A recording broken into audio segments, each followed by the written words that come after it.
Philosophers and feminists have historically dismissed fashion as a topic unworthy of serious philosophical consideration due to its association with ephemerality, change, and superficiality. However, the reality of appearance-based discrimination and the exploitative nature of the fashion industry call for a re-evaluation of feminism's relationship to fashion. Fashion operates within a global capitalist system and thrives on artificial desire creation. Garments are produced, sold, and continuously reproduced as new seasons emerge. The fashion industry relies on oppressive labor structures and exploits garment workers, who often cannot afford the clothing they produce. Marx's analysis of fashion highlights its cyclical nature, where consumption leads to more production, and the reliance on quickly deteriorating materials is built into its production.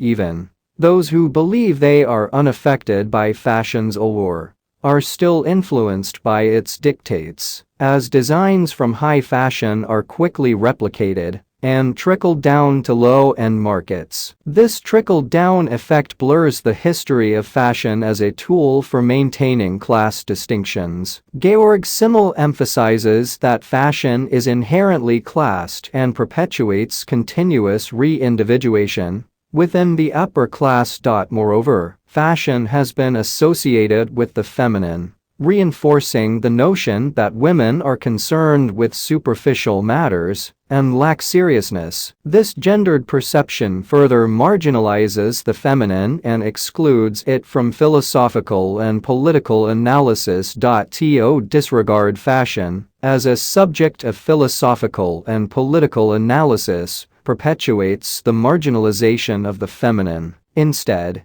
a critical examination of the fashion system is essential to understand its exploitative nature, gendered associations, and its role in perpetuating social hierarchies. By recognizing the significance of fashion in society, feminists can engage in meaningful discussions and work towards dismantling oppressive systems within the industry. Dress, rather than fashion, became a significant feminist issue for first-wave feminists like Charlotte Perkins Gilman. They recognized the restrictive and harmful nature of women's clothing, which hindered their physical mobility and reinforced gendered economic and political oppression. The dress reform movement emerged in the late 19th and early 20th centuries, advocating for clothing that prioritized health over aesthetics, as the prevailing fashion had detrimental effects on women's bodies. The second-wave feminism's perspective on dress differed, and appearances still caused mistrust. Feminist critiques often questioned how a feminine woman could support feminist ideals when her appearance seemed to cater to male desire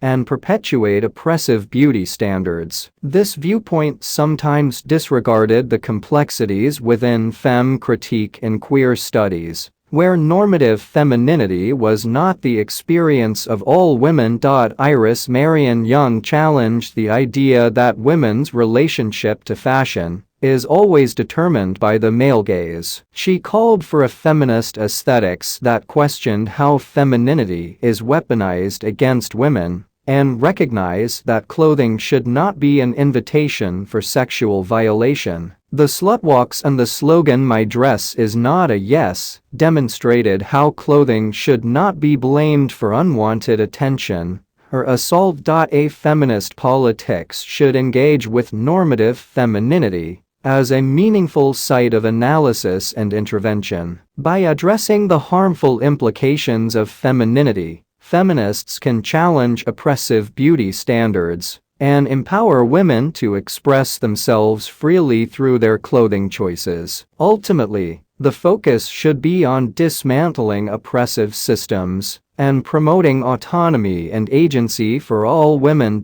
Clothing plays a vital role in shaping how bodies are perceived and treated in society, particularly concerning gender and race. Women's clothing, in particular, is often used to make visible their perceived political significance, reinforcing stereotypes and subjecting them to oppressive gender norms. For instance, the pantsuit became a symbol of feminist success, challenging sexualized expectations and empowering women. However, clothing can also perpetuate harmful racial stereotypes, such as hoodies being associated with criminality for black bodies.